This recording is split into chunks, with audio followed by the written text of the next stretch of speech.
Video உங்களுடைய education பர்பஸ்க்காக மட்டும்தான். இன்வெஸ்ட்மெண்ட் அட்வைஸ் ஆகவோ ரெக்கமெண்டேஷனாவோ எடுத்துக்க வேண்டாம். உங்களுடைய ஓன் ரிசர்ச் மூலமா மட்டுமே நீங்க என்ன பண்ணணும், உங்களுடைய இன்வெஸ்ட்மெண்ட் டெசிஷன்ஸை எடுக்கணும். சரிங்களா? மக்கள் அனைவருக்கும் வணக்கம்.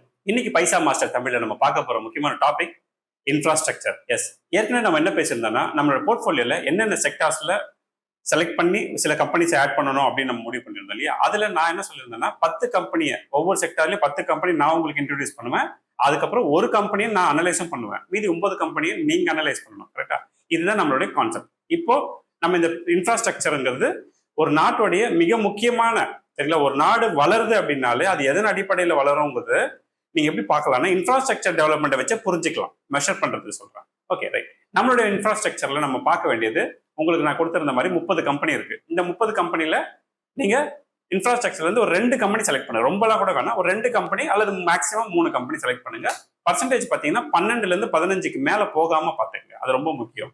ஓகேங்களா? ஈச் செக்டார்ல இப்போ நான் உங்களுக்கு லீடிங் இன்ஃப்ராஸ்ட்ரக்சர் கம்பெனி ஒன்னொன்னா இன்ட்ரோடியூஸ் பண்றேன். அதாவது முதல் கம்பெனி எல்என்டி, ரெண்டாவது கம்பெனி அதானி போர்ட், மூணாவது லோதா டெவலப்பர்ஸ், நாலாவது பாத்தீங்கன்னா ரயில் விகாஸ் நிகம் லிமிடெட், அடுத்தது ஐஆர்பி இன்ஃப்ராஸ்ட்ரக்சர், ஜேஎஸ்டபிள்யூ, அடுத்தது நம்ம பார்க்கறது கல்பத்ரு ப்ராஜெக்ட்ஸ், அடுத்தது கேஇசி இன்டர்நேஷனல் அப்படிங்கிற கம்பெனி, அடுத்தது நம்ம எப்பவுமே கேள்விப்பட்ட டிஎல்எஃப், அடுத்தது ஓப்ராய் ரியாலிட்டி. இப்ப கீழே இருக்கக்கூடிய சில நிறுவனங்கள்லாம் பாத்தீங்கன்னா உங்களுக்கு நேரடியா இன்ஃப்ராஸ்ட்ரக்சர்ல இல்லைனாலும் கூட இன்ஃப்ராஸ்ட்ரக்சர் அண்ட் கன்ஸ்ட்ரக்ஷன் ரெண்டும் மிக்சட் காம்போல தான் நான் உங்களுக்கு இங்க வச்சிருக்கேன். ஓகேங்களா?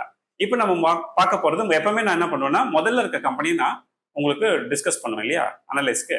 ஆனா இந்த கேஸ்ல என்னன்னா, ஆல்ரெடி எல்என்டி பத்தி நான் போதுமான அளவு வேற வீடியோ ஒன்று போட்டிருக்கேன். அந்த வீடியோ பார்க்காதவங்க நான் உங்களுக்கு மேல கார்டு கொடுக்குறேன், போய் பாருங்க. கண்டிப்பா யூஸ்ஃபுல்லா இருக்கும். அடுத்து நம்ம இன்னைக்கு அனலைஸ்க்கு எடுக்க போறது வந்து Adani port special economic zone limited. Okay, இதுல உங்களுக்கு ரொம்ப முக்கியமான ஒரு பாயிண்ட் என்ன சொல்ல வரேன்னா, இந்த எல்என்டில உங்க போர்ட்ஃபோலியோல நான் எப்பவுமே சொல்லுவேன், சம்பிரதாயத்துக்காக சில நிறுவனங்கள் எப்பவுமே போர்ட்ஃபோலியோல இருக்கணும்னு. ஒவ்வொரு செக்டாருக்கு மினிமம் ஒரு கம்பெனி. அந்த வகையில பாத்தீங்கன்னா எல்என்டிங்கிறது உங்களோட சம்பிரதாயத்துக்கு நீங்க கண்டிப்பா வச்சிருக்க வேண்டிய ஒன் ஆஃப் த கம்பெனி. அதானியோட கம்பெனி நம்ம பார்க்கறதுக்கு முன்னாடி அந்த கம்பெனில இருக்கக்கூடிய பிளஸ் என்ன, பாசிட்டிவ் என்ன, நெகட்டிவ் என்ன அப்படின்னு பார்க்கணும். அதுல பாசிட்டிவ் அப்படின்னு பார்க்கும்போது, இன்னைக்கு நிலைமைக்கு இது அதானி போர்ட்ல ஒரு அட்வான்டேஜ் என்ன, போர்ட் மட்டும் இல்லை, உங்களுக்கு லாஜிஸ்டிக்கும் இருக்கிறதுனால இதுக்குள்ளவே உங்களுக்கு ஏற்றுமதி இறக்குமதி சம்பந்தமான பிசினஸ் எவ்வளவு நாளைக்கு எவ்வளவு வேகமா துரிதமா நடக்குமோ அந்த அளவுக்கு உங்களுக்கு இதுல வந்து கண்டிப்பா பெரிய growth நம்ம எதிர்பார்க்க முடியுங்கிறது ஒரு பெரிய விஷயம். அடுத்து ரெண்டாவது இதுல உங்களுக்கு இருக்கக்கூடியது என்னன்னா, போர்ட் இருக்கு, அப்புறம் நீங்க லாஜிஸ்டிக் பாத்தீங்க, உங்களுக்கு அது இல்லாம பாத்தீங்கன்னா டிரான்ஸ்போர்ட்ஸும் இருக்கும், வேர் ஹவுசிங்ஸும் இருக்கும். இது எல்லாமே உங்களுக்குள்ள வர்றதும் ஒரு அட்வான்டேஜா நம்ம இங்க பாக்குறோம். ஏன்னா அப்ப நம்ம இது போட்டின்னு வரும்போது இவங்க ஒரு மோனோபொலி மாதிரி தெரிவாங்க உங்களுக்கு பாக்குறதுக்கு. ஏன்னா இது மாதிரி இன்னொரு பிசினஸ் எங்கேயுமே யாருமே வச்சிருக்கிறதா நம்ம பார்க்க முடியாது. அப்போ இது மூணாவது பாயிண்ட்ஸ் என்ன நம்ம பாக்குறோம்னா, இவங்களுக்கு கொடுக்கப்பட்டிருக்க கான்ட்ராக்ட்ஸ் எல்லாமே அடுத்த 30 வருஷம் 50 வருஷம் இந்த மாதிரி லாங் டேர்ம் கான்ட்ராக்ட்ஸ்ங்கிறதுனால நம்ம வந்து பயப்படுறதுக்கு ஒண்ணுமே இல்லை. தொடர்ந்து வந்து இவங்களுக்கு இன்ஃப்ளோ இருந்துட்டே இருக்குங்கிறது ஒரு அட்வான்டேஜ். ஏற்கனவே இவங்களுக்கு ஒருவேளை கடன் இருந்தா கூட ஈஸியா இவங்களால என்ன பண்ணணும்னா அப்ரோச் பண்ண முடியுங்கிறது தான் இந்த மூணாவது பாயிண்ட். இப்ப நம்ம இதுல இருக்கக்கூடிய சேலஞ்சஸ், அதாவது நெகட்டிவ் சைடு என்னன்றதையும் பார்த்துடணும் இல்லையா? இன்னைக்கு நிலைமைக்கு பாத்தீங்கன்னா இவங்களுக்கு போர்ட்ஃபோலியோல கடன் இருப்பது உண்மை, டெப்ட் இருக்கு. அதுக்கப்புறம் நீங்க டெப்ட் இருக்கிறதுனால உங்களுக்கு எபிட்டா எல்லாம் வந்து கொஞ்சம் பாதிக்கப்படுறதுக்கு சான்சஸ் இருக்கு. எந்த ஒரு சேஞ்சஸ் இவங்க பண்ணணும் அப்படின்னாலும் கூட, ஏதாவது விரிவாக்கம் பண்ணனாலும் கூட சுற்றுச்சூழல் பாதிக்காத அளவுக்கு பண்ணணுங்கிறப்போ பெரிய அனுமதி எல்லாம் இல்லாம ஜஸ்ட் லைக் தட் எல்லாம் பண்ணிட முடியாது எந்த எக்ஸ்பென்ஷனையும். அது ஒரு ரொம்ப பெரிய பிரச்சனை இவங்களுக்கு. அடுத்தது பொலிட்டிக்கலா பாத்தீங்கன்னா ஒரு சிலருக்கு ஒரு பொலிட்டிக்கல் பயஸ் எடுப்பாங்க, அதையும் நீங்க மைனஸ்ல வைக்கணும். பட் அதுக்காக நாம அதை பத்தி எல்லாம் கவலைப்படணுமான தேவையில்லை. மூணாவது பாயிண்ட் என்னன்னா, குரூப் சென்டிமெண்ட் உங்களுக்கு புரிஞ்சிருக்கும்னு நினைக்கிறேன். இப்போ இந்த அதானிங்கிற ஒரே பேர்லயே இவங்க நிறைய நிறுவனங்கள் நடத்திட்டு வராங்க. அதானி பவரோ அல்லது அதானி என்டர்பிரைசஸ்லயே ஒரு நெகட்டிவ் நியூஸ் வந்ததுன்னா ஆட்டோமேட்டிக்கா இந்த கம்பெனியோட ஷேர் பிரைஸ் மோர் வாலடைல் ஆகுது.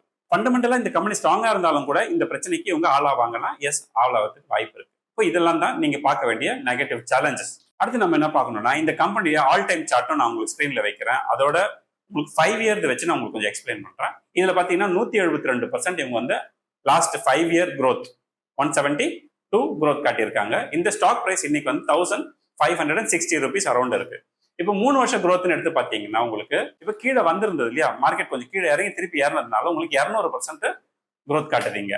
இப்போ நம்ம 1 இயர் பாக்குறோம். 1 இயர்ல உங்களுக்கு நீங்க பார்க்க வேண்டிய முக்கியமான ஏரியா என்னன்னு பாத்தீங்கன்னா, பொதுவாக லாஸ்ட் 1 இயர்ல பெரிய பெரிய கார்பரேட் நிறுவனங்கள் எல்லாம் கூட மைனஸ்ல போயிருக்காங்க, லெஸ் தென் 5% growthல எல்லாம் இருக்கிறாங்க. ஆனா இந்த கம்பெனி பாத்தீங்கன்னா உங்களுக்கு 38% லாஸ்ட் 1 இயர் growth மட்டும். அதுக்கு தான் நான் சொல்லுவேன், எப்பவுமே கம்பெனி நிறைய செக்டார் கரெக்டா ஆர்கனைஸ் பண்ணி நீங்க வைக்கணும். ஏன்னா ஒரு செக்டார் நமக்கு சாஃப்ட்வேர் பாத்தீங்கன்னா தொடர்ந்து நெகட்டிவ்ல வந்துட்டு இருக்கு 1.5 வருஷமா. அப்ப இந்த மாதிரி கம்பெனி உங்களோட போர்ட்ஃபோலியோல இருந்ததுன்னா என்ன ஆகும்னா போர்ட்ஃபோலியோ ஸ்டெபிலிட்டி நல்லா இருக்கும். கரெக்ட்டுங்களா? அதனாலதான் பார்த்து டைவர்சிஃபைடா செக்டார் டைவர்சிஃபைடா இன்வெஸ்ட் பண்ணுங்க அப்படின்னு அடிக்கடி சொல்றது. ஓகே, இதுக்கு அடுத்து நம்ம பார்க்க போறோம் இந்த கம்பெனியுடைய ரெவென்யூ பார்த்துக்குங்க. கிராஜுவல் growth இருக்கான்னு மட்டும் பாருங்க. கிட்டத்தட்ட 32,000 கோடி ரூபாய் கிட்ட உங்களுக்கு கிராஜுவல் growth இருக்கு. அடுத்து ப்ராஃபிட் எடுத்துக்கிட்டீங்கனாலும் நல்ல ப்ராஃபிட்டும் உங்களுக்கு காட்டியிருக்காங்க. அடுத்தது நீங்க நெட் அசட்டும் கிராஜுவலா க்ரோ ஆகுது. இதுலலாம் நமக்கு எந்த பிரச்சனையும் கிடையாது இல்லையா? இந்த கம்பெனியுடைய டெட்ஸ் தான் ரொம்ப முக்கியமா பார்க்கணும். இன்னைக்கும் பாத்தீங்கன்னா 0.7 உங்களுக்கு டெட் மார்க் பண்ணியிருக்காங்க. அதாவது நான் சொல்றது 2025ல. பட் எங்க நமக்கு ஆறுதல் அப்படின்னு பாத்தீங்கன்னா ஆரம்ப காலத்துல 2021ல 1.16ல இருந்து ஆரம்பிச்சு ஸ்லோவா குறைச்சிக்கிட்டே வந்து இப்போ 0.85க்கு 87க்கு வந்திருக்கிறது வந்து உண்மையிலேயே ஆறுதலான விஷயம். அதனால டெட்ஸ் பத்தி கவலைப்படாதீங்க. இவங்களுக்கு கேஷ் ஃப்ளோ அதிகம். ஓகே, அடுத்தது இந்த கம்பெனியுடைய ஃபியூச்சர் பிரைஸ் நம்ம கண்டுபிடிக்கணும்னா 2 விஷயம் நமக்கு தேவை. என்ன தேவை? இவங்களோட ஃபியூச்சர் ஏர்னிங் பர் ஷேர் வேணும். அடுத்தது இவங்களுடைய ஆவரேஜ் பி ரேஷியோ வேணும். இது 2 இருந்துச்சுன்னா நீங்க ஈஸியா கண்டுபிடிச்சிருவீங்க இல்லையா? இப்போ நான் உங்களுக்கு ஸ்கிரீன்ல என்ன பண்றேன்னா லாஸ்ட் 5 இயர்க்கான ஏர்னிங் பர் ஷேர் வைக்கிறேன். அதுல 2021ல பாத்தீங்கன்னா உங்களுக்கு 24 ரூபாய் 58 பைசா இருக்கு, அப்புறம் 22 ஆயிருக்கு, அப்புறம் 24 ஆயிருக்கு. இந்த மாதிரி உங்களுக்கு ஒவ்வொரு வருஷமும் இது அப்ஸ் அண்ட் டவுன்ஸ் இருக்கு. 2025ல பாத்தீங்கன்னா 51 ரூபாய் கிட்ட ஏர்னிங் பர் ஷேர் வந்தாச்சு. Which means 2 times in 4 years. அதை நீங்க கவனிங்க. ஓகே, இப்போ இதை வச்சு நம்ம என்ன பண்ணுவோம்? ஒரு எக்ஸல் ஷீட்ல அப்படியே அப்டேட் பண்ணுவோம். இதை நம்ம என்ன பண்ணலாம்? டிராக் பண்ணி 2030க்கு உங்களுக்கு எவ்வளவு ஏர்னிங் பர் ஷேர் வரும்னு கேஸ் பண்ணலாம். அப்ப பாத்தீங்கன்னா 117 ரூபாய் வரைக்கும் வரத்துக்கு வாய்ப்பு இருக்கு. கண்டிப்பா இதுதான் வரும்னு சொல்லல, இதை விட கொஞ்சம் கூட குறைய வரலாம். எந்த ஒரு ஸ்டாக்கும் நம்ம கன்சிடர் பண்ணும்பொழுது இந்த மாதிரி விஷயத்தை கவனிச்சுட்டு கன்சிடர் பண்ணுங்க அப்படின்னு நான் சொல்றேன் இல்லையா? ரைட், இப்போ 117 ரூபாய் இவங்களுடைய ஏர்னிங் பர் ஷேர் ஃபியூச்சர்ல வரும் 2030லன்னா நமக்கு அது லாபமா அப்படின்னு பார்க்கணும். அப்ப நான் என்ன பண்றேன்? இவங்களோட பி ரேஷியோ பார்க்கலாம். 2021 நல்லா பார்த்துங்க, லோ பி 48, ஹை பி 60. ஆக்சுவலா வந்து பி ரேஷியோ அதிகமா ஆகல. அந்த நேரத்துல கொரோனா சமயத்துல அவங்களோட ப்ராஃபிட் கம்மியா இருந்ததுனால ஷேர் பிரைஸ் கம்பேர் பண்ணும்போது அதிகமா தெரியுது. ஸோ அதை கன்சிடர் பண்ணாதீங்க. 2022, 23 எடுத்து பார்த்தீங்கன்னா 29க்கு கீழே தான் லோ பி இருக்கு. ஹை பி பார்த்தீங்கன்னா 30, 33, 34 அந்த ரேஞ்ச் இருக்கு. Okay, right. இப்போ நீங்க புரிஞ்சுக்கிட்டீங்கல்ல? இப்போ நான் உங்களுக்கு இதை அப்படியே வந்து ஸ்கிரீன்ல மாத்தி காட்டுறேன் பாருங்க. கால்குலேஷன்ல கரண்ட் மார்க்கெட் பிரைஸ் எவ்வளவு இருக்கு? 1560 ரூபாய். 117 ரூபாய் ஃபியூச்சர் ஏர்னிங் பர் ஷேரா இருந்தா உங்களுக்கு லோ பி நான் ரொம்ப கம்மியா எடுத்துக்கிறேன் 20 இருந்தா உங்களுக்கு ஃபியூச்சர் பிரைஸ் பார்த்தீங்கன்னா 2300 ரூபாய் வரைக்கும் ஷேர் பிரைஸ் போகும். அப்போ உங்களுக்கு சிஏஜிஆர் எவ்வளவு இருக்கு? 9.52. இங்க பாருங்க, வெறும் லோ பியிலேயே பாத்தீங்கன்னா உங்களோட பிக்ஸட் டெபாசிட் ரிட்டர்ன்ஸ் எல்லாம் காலி. அதை விட இது அதிகமா பாசிபிலிட்டி இருக்குங்கிறத கான்ஃபிடன்ஸ் கொடுக்குது இல்லையா? ஆனா 20ங்கிறது எல்லா நேரத்துலயும் இருக்காது. அது லோ பி எப்பயாவது வரும். பட் நம்ம ஒரு மீடியம் பிக்கு போனோம்னா 25 எடுத்து பார்த்தீங்கன்னா உங்களுக்கு ரிட்டர்ன்ஸ் எவ்வளவு வருது? 2935 ரூபாய் வருது. அப்போ உங்களுக்கு 15% சிஏஜிஆர் வந்துருதா? இதுதான் நீங்க ஃபாலோ பண்ணணும். 15க்கு கீழே இருக்கக்கூடிய சிஏஜிஆர்ல எப்பவுமே ஸ்டாக் செலெக்ஷன் பண்ணாதீங்க, போர்ட்ஃபோலியோல அவைல் பண்ணாதீங்கன்னு சொல்றேன்னா. ஆனா இந்த கம்பெனி 25 விட அதிகமாகவும் போகும், 30 கூட போகும். ஒருவேளை இதுல 30 பிஇ வச்சு பார்க்கலாம். ஏன்னா 30 அடிக்கடி வருது இல்லையா? அப்படி பார்க்கும்போது 3523 ரூபாய் வருது. கிட்டத்தட்ட 19.84% உங்களுக்கு சிஏஜிஆர் மெயின்டைன் ஆகுது. இப்போ இந்த மாதிரியான வாய்ப்புகள் எல்லாம் நீங்க என்ன பண்ணக்கூடாது? மிஸ் பண்ணாம ஃபாலோ பண்ணணும் தான் நான் சொல்லுவேன். பி வந்து 35 வருமா 30 வருமானம் இல்லை. நான் ஒரு அளவுக்கு ஆவரேஜா உங்களுக்கு போட்டு காட்டிட்டேன். 35ம் பாருங்க நல்ல ரிட்டர்ன்ஸ் 24 வரைக்கும் வரதுக்கு பாசிபிலிட்டி இருக்குன்னு காட்டுது. அதனால இன்னைக்கு நிலைமைக்கு 20% சிஏஜிஆர் கொடுக்கக்கூடிய ஸ்டாக்ஸ் எல்லாம் கிடைக்கிறது அபூர்வமா இருக்கு. ஒரு கான்ஃபிடன்ஸ் லெவல்லே சொல்றேனே, ஃபியூச்சர்ல அது வருமா வராதாங்கன்னு நமக்கு தெரியாது. பட் அட்லீஸ்ட் ஒரு கான்ஃபிடன்ஸாவது கொடுக்குது இல்லையா?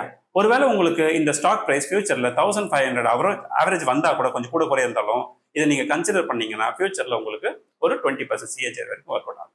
இப்போ புரிஞ்சிருக்க உங்களுக்கு ஏன் வந்து இன்ஃப்ராஸ்ட்ரக்சர் இம்பார்ட்டன்ட் நம்மளோட போர்ட்ஃபோலியோல இருக்கணும் அப்படின்ட்டு. ஸோ கம்யூனிட்டியில இருக்கிறவங்களுக்கு அந்த பிரச்சனை கிடையாது. ஏன்னா நான் ஆல்ரெடி உங்களுக்கு எல்லாமே வந்து இதெல்லாம் சொல்லிட்டேன், லிஸ்ட்டும் கொடுத்துட்டேன். பட் கம்யூனிட்டியில இல்லாதவங்களுக்கு வந்து இதெல்லாம் தெரியாதுங்கிறதுனால தான் நான் பர்டிகுலரா இந்த வீடியோஸ்லாம் அரேஞ்ச் பண்றேன். நீங்க அந்த 9 கம்பெனி நான் ஏற்கனவே சொன்ன மாதிரி நான் வந்து ஒரு கம்பெனி பண்ணி காட்டிட்டேன். இப்போ நீங்க என்ன பண்ணணும்? மீதி இருக்கக்கூடிய 9 கம்பெனி பண்ணணும் இல்லையா? குட், நீங்க கண்டிப்பா பண்ணுவீங்கன்னு நம்புறேன். இந்த வீடியோ பிடிச்சிருந்தா நீங்க என்ன பண்ணணும்? கண்டிப்பா லைக் பண்ணணும், மறந்துடாதீங்க. கமெண்ட்ல உங்களுக்கு வேற என்ன பர்டிகுலரா நீங்க ஸ்டாக் வச்சிருக்கீங்க, அந்த ஸ்டாக் மேல சந்தேகம் இருக்கு, அதை பத்தின வீடியோ பண்ணணும்னு கேளுங்க. நான் கண்டிப்பா இப்ப என்ன பண்றேன்னா டெய்லி ஒரு வீடியோ பண்ண ட்ரை பண்ணேன். ஏன்னா நீங்க கமெண்ட்ஸ்ல தொடர்ந்து சொல்லிட்டு இருக்கீங்க டெய்லி வீடியோ போடுங்கன்னு சொல்லியிருக்கீங்க. அதையும் நான் படிச்சிருக்கேன். அது இல்லாம இன்ஃப்ராஸ்ட்ரக்சர் பத்தி போடுங்கன்னு சொன்னீங்க, இதை போட்டுட்டேன் உங்களுக்காக. ஸோ இனிமேல் டெய்லி வீடியோ போடுறதுக்கு நான் மேக்ஸிமம் முயற்சி பண்ண டைம் போட்டுக்கிறத பொறுத்து. சரிங்களா? கம்யூனிட்டியில மேலும் ஜாயின் பண்ணாம இருக்கீங்கன்னா லிங்க் வந்து டிஸ்கிரிப்ஷன்ல இருக்கு, யூஸ் பண்ணி அதுல ஒரு வீடியோவும் வச்சிருக்கேன், பாருங்க. பிடிச்சிருந்தா ஜாயின் பண்ணுங்க. சரியா? ஸோ நான் எப்பவுமே சொல்றது தான், ஃப்ரெண்ட்ஸ் அண்ட் ஃபேமிலிக்கு காசு பணம் கொடுத்து உதவி செய்யறதை விட என்ன பண்ணலாம், நல்ல இந்த மாதிரியான இன்வெஸ்ட்மெண்ட்ஸ் ஐடியாஸ் கொடுங்க, அவங்க லைஃப்ல மேல வருவாங்க. அடுத்த ஒரு இன்ட்ரெஸ்டிங்கான வீடியோ சந்திப்போம். நன்றி, வணக்கம்.